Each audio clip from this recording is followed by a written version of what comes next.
오늘 말씀은 요한복음 5장 8절부터 9절까지 말씀 가지고 일어나 내 자리를 들고 걸어가라 하는 제목으로 말씀을 함께 나누겠습니다. 우리 함께 합독하겠습니다. 예수께서 그에게 말씀하셨다. 일어나서 내 자리를 걷어가지고 걸어가거라. 그 사람은 곧 나와서 자리를 걷어가지고 걸어갔다. 그날은 안식일이었다. 아멘. 우리 부모님들 세대는 참 당신 자신들을 잘 이렇게 돌보지 않으시고 자기 희생으로 이 자녀들을 양육하셨던 세대이시죠. 그래서 어떻게 보면 자식을 의지하려는 마음도 있지만 또 짐이 되지 않으려는 마음도 크죠. 그래서 혹시라도 자식들에게 짐이 되지 않으려고, 또 자식들이 돈이 많이 쓰지는 않을까 하는 마음에 몸이 아픈 것도 자식들한테 말을 잘 안 하죠. 동네 약국에서 파스 몇 장 사다가 붙이시고, 사뭇 아프시면 동네 병원 가서 약 처방 받아서 그거 먹으시면서 버티시죠. 그래서 결국은 병을 키우세요. 그래서 막 손가락 마디도 막 변형이 오시고 허리에 협착도 오시고 그렇죠. 저희 장모님도 허리가 안 좋으셔서 간혹 허리 시술을 받으시고 이렇게 주사도 맞으시고 하셨었어요. 오랫동안 통증을 참아 오셨는데 결국은 이번에 강남 세브란스 병원에 입원하셔서 척추 유합술 수술을 받으셔요. 그래서 뼈에 침을 박는 그런 수술을 하시는데요. 전에도 자녀들이 수술 받으라고 이렇게 권해드렸거든요. 그런데 주변 지인들이 수술하는데 돈이 한 1,000만 원 든다라는 얘기를 들으시고 수술 받지 않으시려고 거부하시더라고요. 그렇게 한 10년이 흘렀어요.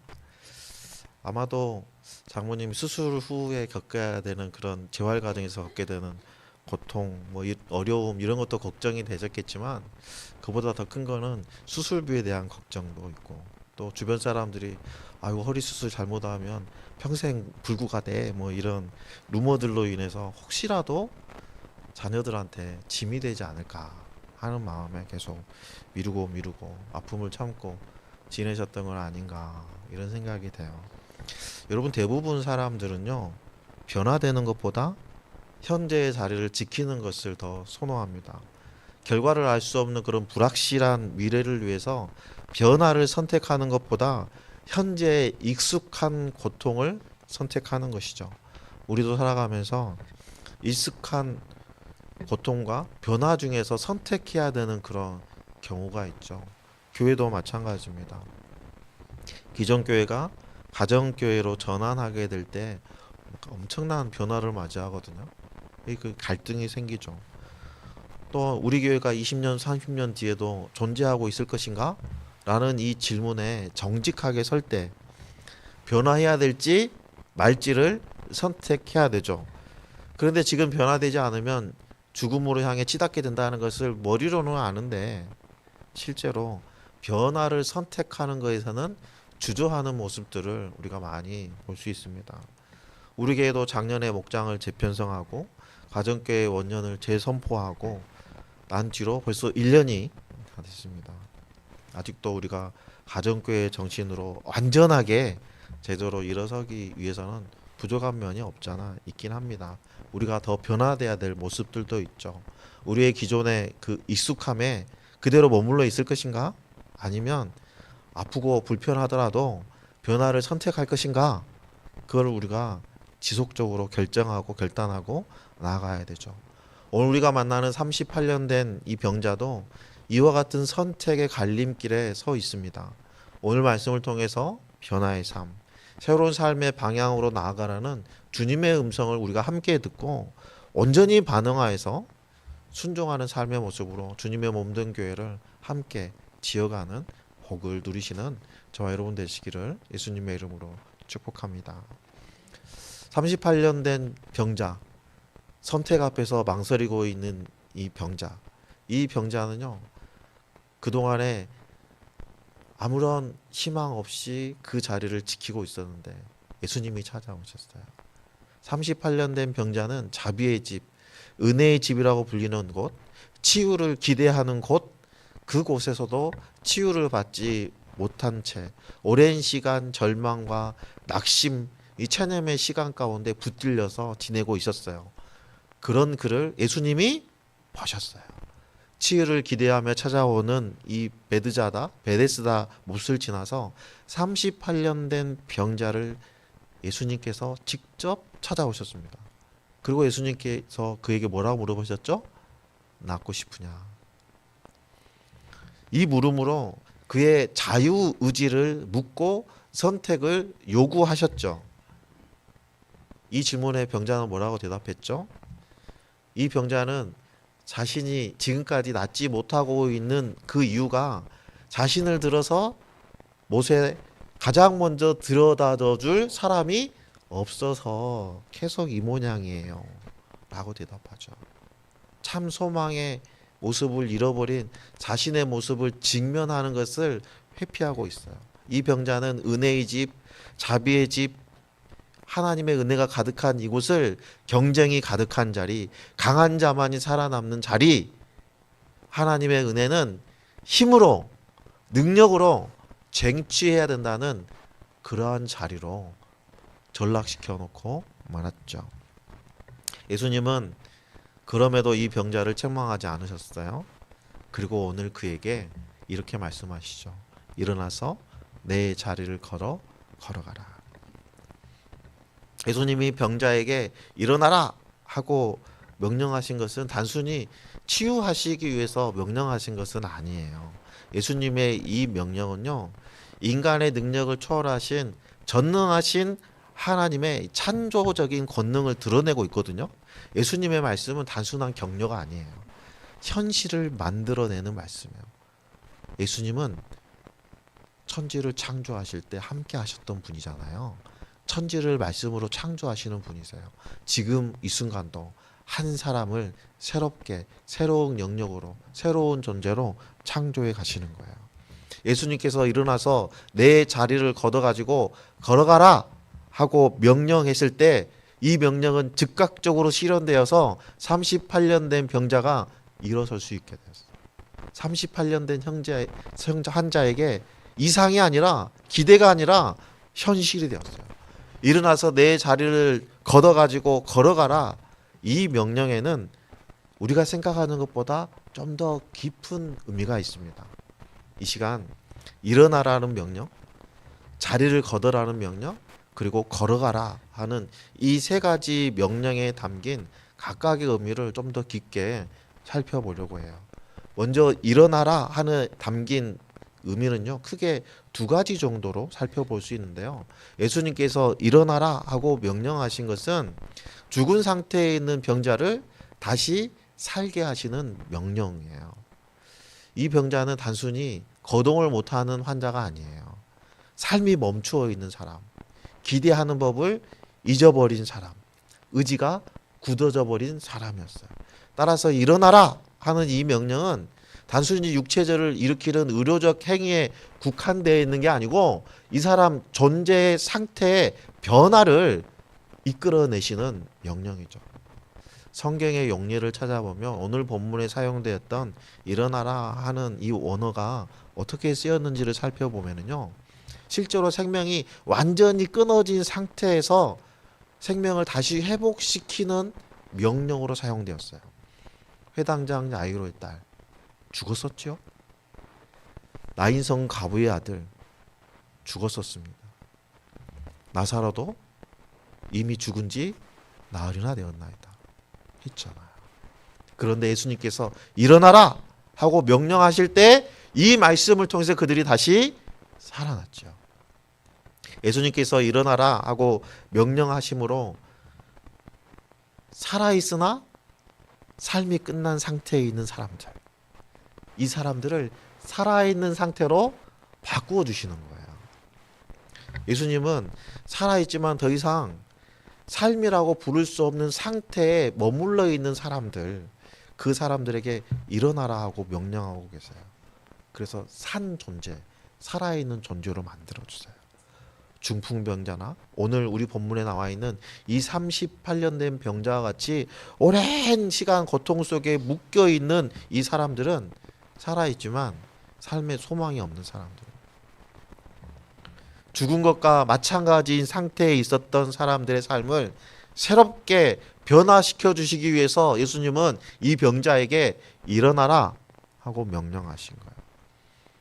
이것은 단순히 누워있던 몸을 일으키는 육체의 움직임만을 요구하는 차원이 아니죠.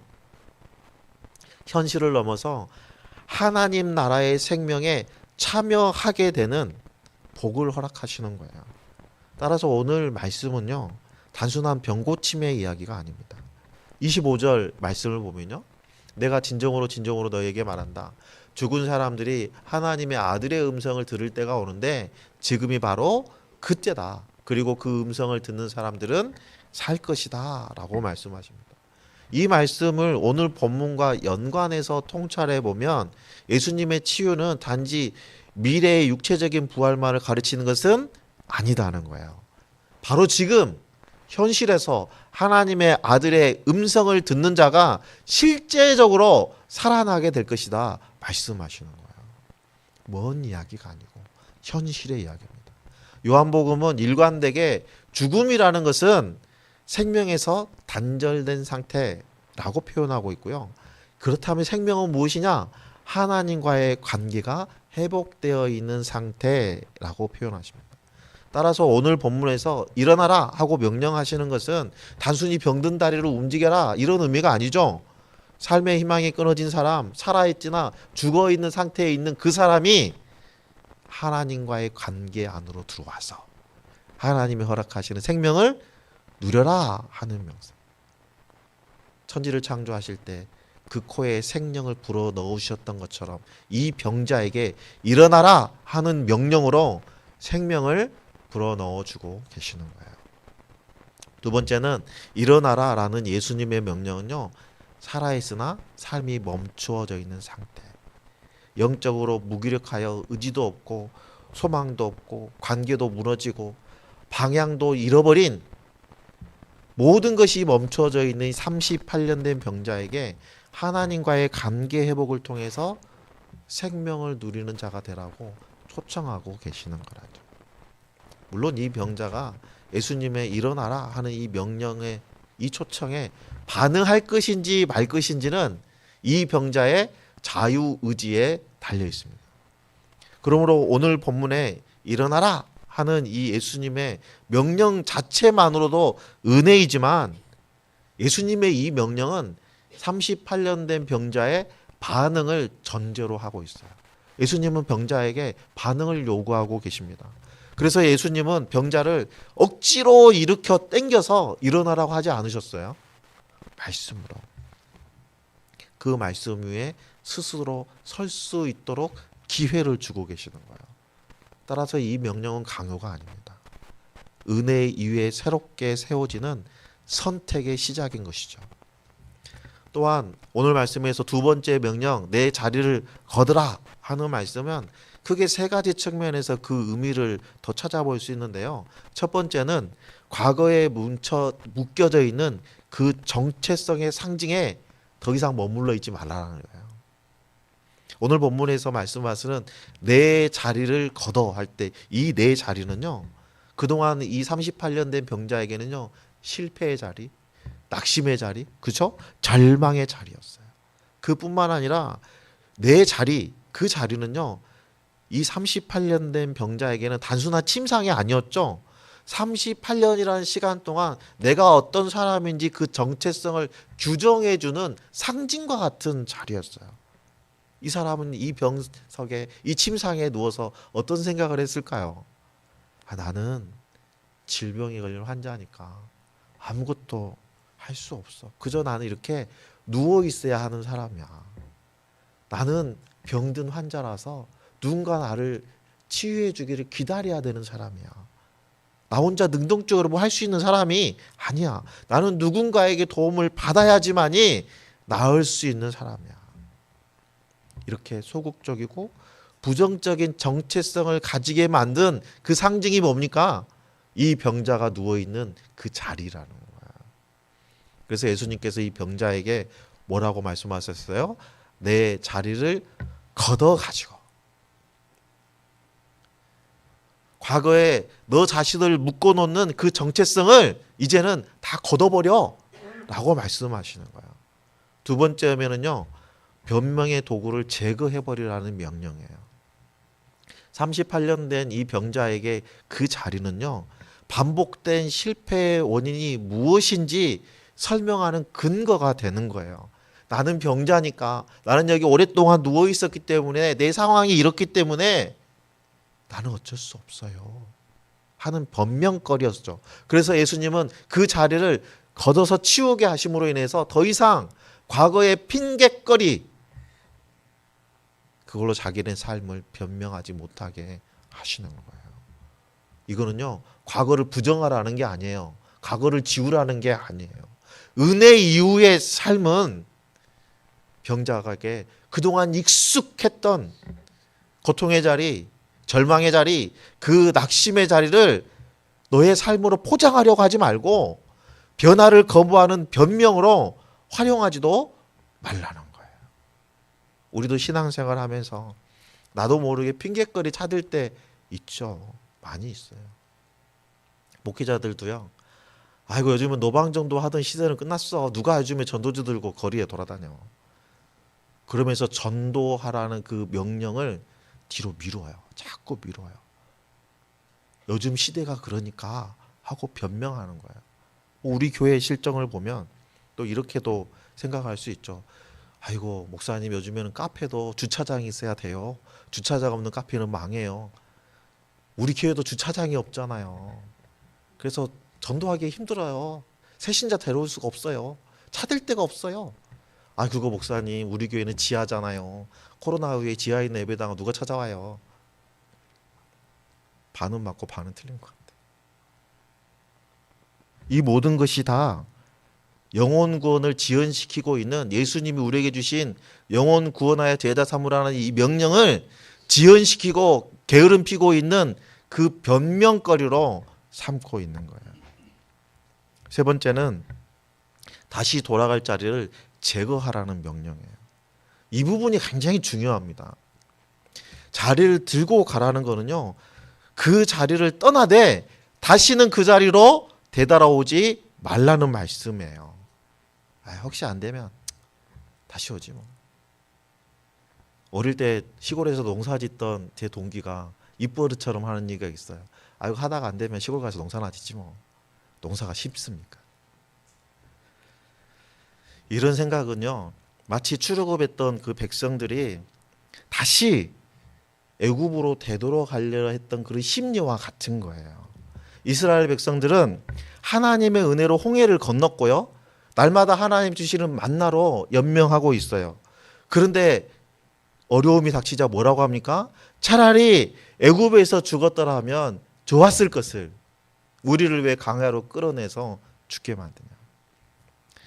이거는요, 하나님의 이끄심으로 지나가는 이 광야보다 익숙했던 그 노예의 삶, 그게 더 안전해 보였기 때문에요. 과거에 있던 자리로 되돌아가려는 그런 모습, 이거는요, 우리들의 일상에서도 비슷한 모습으로 드러납니다. 몇 가지 예를 들어볼까요? 우리가 성도로서 신앙생활을 하다가 일상에서 어려움을 만나면 어떻게 합니까?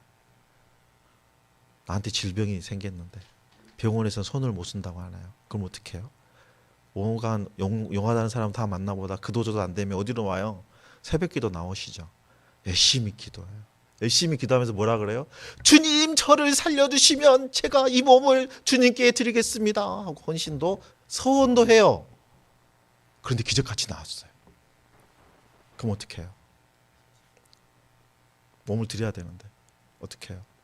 그 다음부터는요, 싹 바뀌죠. 예전의 모습으로 돌아가요. 일상이 편안해지면 기도 대신에 계산하게 되고요. 그죠? 말씀 대신에 세상의 방법을 선택하고 정직 대신에 타협을 선택하죠. 여러분, 죄에서 벗어났어도 여전히 편했던 죄의 자리를 그리워하는 때가 있어요. 이스라엘 백성들은 광야에서 우리가 애굽에 있을 때는 고기도 있었고 마늘도 있었고 부추도 있었다. 라면서 애굽의 압제를 받아서 고통당하고 있던 그 노예 생활을 풍요의 기억으로 미화하려고 하죠. 죄의 자리는 고통스럽습니다. 그런데 여러분, 책임도 없어요. 이제 자유를 얻었어요. 그 자유를 얻었지만 이제 이 자유의지를 가지고 내게 주어진 게 뭡니까? 책임이라는 거예요. 거룩한 백성으로서 지고 가야 될 책임이 생긴 거예요. 그래서 앞에서 뒤로 물러나서 편한 신앙을 가지려고 그때로 돌아가려는 마음이 있는 거죠. 신앙생활을 하면서 이런 경우 간혹 봐요. 하나님이 주신 사명을 받아서 그 사명의 자리, 섬김의 자리, 그 책임 있는 역할을 수행해야 하는 그 자리에서 정말 열심을 다했던 사람, 누군가를 돌보아야 했던 그 섬김의 자리에서 헌신했던 그 사람, 이 성도가 시간이 지나면요, 목사님한테 연말 정도 되면 찾아와요. 11월 말 정도 되면 목사님 상담할 게 있어요. 그럼 그때 얼마나 두려운지 몰라요. 그리고 이런 얘기하죠. 목사님 이제 지쳐가지고요, 내년에는 좀 쉬고 싶어요. 아무런 책임이 없는 자리, 아무도 기대하지 않는 그 자리. 우리 살아가는 현대 교회에서 참 마음 아픈 일들이 많이 일어나는데 그 중에 바로 이런 현상이죠. 개척해서 수년간 교회를 위해서 밤낮 가리지 않고 헌신했던 한 목사님이 계셨는데요. 이 목사님이 섬기던 교회가 참 영혼 구원의 열정으로 헌신해서 어느덧 교회가 성장했어요. 그래서 지금에 있는 교회는 비좁아서 도저히 1부, 2부 예배를 드려도 부족하니까, 그래서 더 넓은 교회로 나가기로 결정을 하고 이전하기로 모든 준비가 다 끝났어요. 이제 이전만 남겨놓고 있는 그때, 그동안 헌신적으로 섬겼던 장로님 부부가, 이 장로부랑 친한 가정을 데리고 교회를 떠납니다. 왜 떠난 줄 아세요? 그들이 떠나서 어디를 가 있는지 보면 알아요. 이들은 떠나서 인근에 있는 대형 교회에 가서 그 많은 사람들 속에 숨어서 신앙생활을 해요. 주일날 예배만 딱 드리고 오는 거예요. 이 사람들은요, 예배만 참석하는 관람자의 신앙으로, 어린아이의 신앙으로 다시 돌아간 거예요. 마치 약속의 땅 입석을 코앞에 두고 우리를 인도할 지도자를 다시 세워서 우리가 애굽으로 돌아가자라고 외쳤던 이스라엘 백성들처럼 책임이 뒤따르는 것을 거부하고, 이스라엘 백성들이 생활한 그 애굽이 얼마나 고통스러운 곳이었습니까? 그럼에도 불구하고 그곳은 책임이 없는 곳이니까. 하지만 우리가 들어가야 될 약속의 땅은 무거운 책임이 따르는 곳이니까 그 책임을 거부하는 거예요. 그래서 관계 대신에 익숙한 단절로 파고 들어가는 경우가 생기죠. 요즘처럼 개인주의 성향이 점점 강해지는 현대에서는 공동체 생활하는 것이 쉽지 않습니다. 그래서 관계를 회복하려는 노력을 하는 것보다는 포기하는 것을 선택해요. 관계를 회복할 수 있는 기회가 내 코앞에 와 있음에도 불구하고 작은 갈등으로 인해서 이거 차라리 혼자 있는 게 편하죠. 관계를 정리해버려요. 그리고 누군가와 새로운 관계를 만들어가는 것을 거부합니다. 아이고 또 기대하면요, 나한테는 상처만 남을 뿐이에요. 변화 대신에 현실에 안주하는 것을 선택하죠. 새로운 공동체를 세우기보다는 사람과 적당한 거리를 두고 강력한 방어 기제를 가지고 나는 이대로 좋으니까 제발 나를 건들지 마라. 그렇게 자신을 상처받지 않기 위해서 스스로 고립시키죠. 이스라엘 백성들은 하나님과의 관계 안에서 애굽의 속박에서 벗어났어요. 이제 자유인이 되었어요. 그런데 그들이 누리던 그 자유에는요, 하나님을 향한 신뢰와 하나님의 말씀에 대한 순종이 필요했습니다. 그래서 그들은 통제받던 노예의 자리가 더 편하다라고 이야기하고 있는 거예요. 이스라엘 백성들이 하나님의 명령을 거슬러 애굽으로 다시 돌아가고 싶어 했던 그것은요, 그들에게 믿음이 전혀 없어서 그게 아니고요. 그들이 지게 될 자유와 책임에 대한 두려움이 가장 큰 원인이 되었다라고 이야기할 수 있습니다. 그래서 예수님은요, 38년 된 병자를 치유해 주시는 것만으로 끝내지 않으시고 그 삶의 방향까지 바꿔주시는 거예요. 일어나라 하고 명령하고 끝내지 않으셨어요.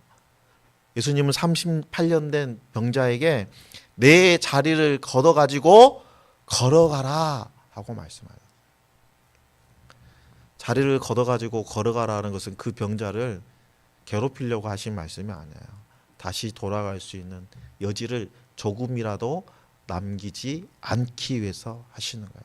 그 병자가 다시 그 묶임의 자리로 돌아가지 않도록 하기 위한 예수님의 은혜의 조치인 것이죠.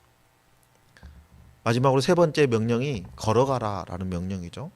예수님의 이 명령은 치유를 넘어서 삶의 방향 전환에 관련된 거예요. 그 의미를 크게 세 가지 정도로 살펴볼 수 있는데요. 머무름에서 이동으로 삶의 자리를 전환하라 하는 거죠. 걸어가라 하는 이 말씀은 그동안 매너리즘에 갇혀있던 현재의 상태를 벗어나라 하는 말씀이에요. 예수님께서 현재의 자리에서 겉모습만 바뀌는 치유를 말씀하시는 게 아니고 삶의 방향도 변화돼야 된다는 것을 강조하시는 거죠. 38년 된 병자가 일어서게 된 것만으로도 만족하지 말고 생명을 향하여 산 사람이 되어서 새 사람으로 살아가는 그 방향으로 나아가라 말씀하시는 거예요. 여러분, 새 사람의 삶으로 들어가라는 이 부르심은요, 에베소서 4장 22절, 24절과 연관해서 한번 봅시다.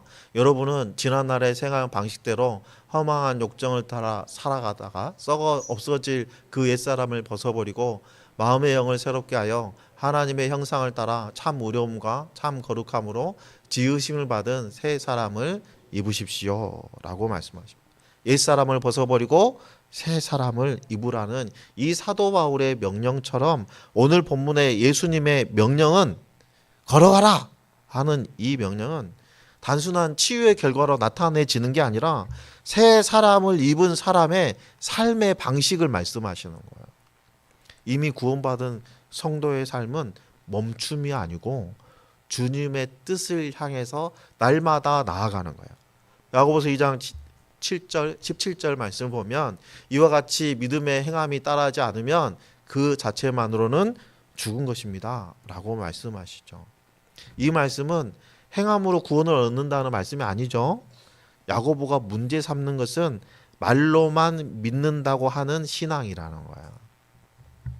여러분, 예수님을 영접한 이후에도 변화가 눈에 띄지 않을 만큼 더딜 수 있어요. 모든 성도가 예수님을 영접한 즉시 완전하게 완벽해지는 것이 아닙니다. 여러분, 베드로 사도가 처음에는 어땠죠? 예수님을 3번이나 모른다고 했어요. 그런데 성령님의 인도하심을 받았을 때 수천 명의 영혼들이 주님께로 돌아오게 하는 사명을 감당하는 사도가 되었잖아요. 행함이 없는 믿음인지 아닌지는요, 당장의 변화가 있는지 없는지 판단하는 것보다는 이 사람의 방향이 어디인지 그걸 보는 게 중요해요. 주님을 향해 가고 있는지. 달팽이처럼 느릴지라도 이 사람의 삶의 방향이 주님을 향해 있는지 세상을 향해 있는지 그걸 봐야 되는 거예요. 죽은 믿음은요, 변화에 대한 의지조차도 없지만 살아있는 믿음은 미약하더라도 주님을 향해 나아갑니다. 예수님은 병자를 고치시고 이렇게 말씀하세요. 일어나라, 내 자리를 걷어가지고 걸어가라. 여기서 중요한 점은요, 이미 예수님은 이 병자에게 생명을 주셨기 때문에 주님의 명령대로 걸어갈 수 있는 능력이 이미 생겼다는 거예요. 여러분, 구원은 누워있는 자리를 치우는 것에서 끝나지 않고 걸어가는 삶으로 드러나게 되었어요. 이것을 야고보서의 식으로 표현하면 너의 믿음을 너의 삶으로 증명해 보아라 라고 말할 수 있는 것이죠. 일어나지 않는 믿음, 자리를 걷지 않는 믿음, 걷지 않는 믿음, 이것은 야고보 사도가 이야기하는 죽은 믿음과 다르지 않습니다. 여러분, 걸어가라는 이 명령은요, 증인의 삶으로 들어가라는 명령이에요. 이 병자가 자리를 걷어가지고 걸어가는 그날은 안식일이다라고 말씀하시죠. 병자가 앉아있는 의자를 병자가 앉은 채로 옮기는 것은 안식일을 위반하는 게 아니에요. 병자가 누워있는 침상을 병자가 누워있는 채로 옮기는 것은 안식일을 위반하는 게 아니에요. 그런데 의자를 옮기는 것, 그 침상을 옮기는 것은 안식일을 위반하는 것입니다. 그래서 이 병자가 자기 자리를 들고 걸어간다면 얼마 가지 않아서 이런 질문을 받게 될 거예요. 너는 왜 안식일에 네 자리를 들고 가느냐? 예수님께서 이 사람의 자리를 들고 걸어가는 순간 유대인들에게 안식일에 대한 책망을 받을 것이라는 것을 모르셨을까요? 전지전능하신 하나님이 모르실 리가 있습니까? 아셨어요. 아십니다. 이 병자가 자리를 걷어가지고 들고 가는 그 순간부터 이런 질문을 받을 줄 알면서도 자리를 걷어가지고 걸어가라 라고 말씀하신 이유는 너의 삶 자체가 나를 증언하는 기회가 될 거야 라고 말씀하시는 거예요. 이후에 38년 된 이 병자로 인해서 촉발되는 안식일 논쟁에 대해서는 2월달 새벽 기도 때 좀 더 살펴보도록 하겠습니다. 오늘 예수님께서 38년 된 병자에게 일어나라 하고 명령하신 것은 존재를 살리는 명령이셨어요. 내 자리를 걷어라 하는 말씀은 과거에 머물지 말라는 명령이었고요. 걸어가라 하는 이 명령은 받은 은혜를 삶으로 증명해 보아라 하는 말씀이었어요. 예수님의 이 세 마디의 명령은 치유와 정체성 회복과 그리고 방향 전환이라는 구원의 전 과정을 담고 있습니다. 하나님께서는 인간을 창조하실 때 프로그램에 입력한 대로 움직이는 로봇으로 만드신 게 아니었어요. 인간에게는 자유의지를 주셨어. 인격체로 지으셨습니다. 그래서 예수님 우리를 로봇처럼 끌고 가지 않으세요. 예수님은 언제나 말씀하시고 우리가 선택하게 하십니다. 일어나라. 내 자리를 걷어 가지고 걸어가라. 이 말씀은 능력의 말씀이지만 동시에 우리의 책임을 요구하시는 말씀이에요. 여러분, 치유는 은혜입니다. 하지만 치유 이후의 삶은 선택인 거예요. 여러분, 회복은 선물입니다. 그러나 회복된 사람으로서 삶을 살아가는 것은 결단이에요. 예수님은 치유로 끝내지 않으시고 삶의 방향을 바꾸시도록 합니다. 은혜는 누워있는 자리에서 끝나지 않고 그 자리를 들고 떠나는 선택으로 이어져야 하는 거예요. 그래서 오늘 말씀은 은혜를 경험했느냐? 라고 묻지 않으십니다. 은혜 이후에 너는 어디로 가고 있느냐? 이걸 물어보시는 거예요. 예수님은 오늘도 우리에게 질문하십니다.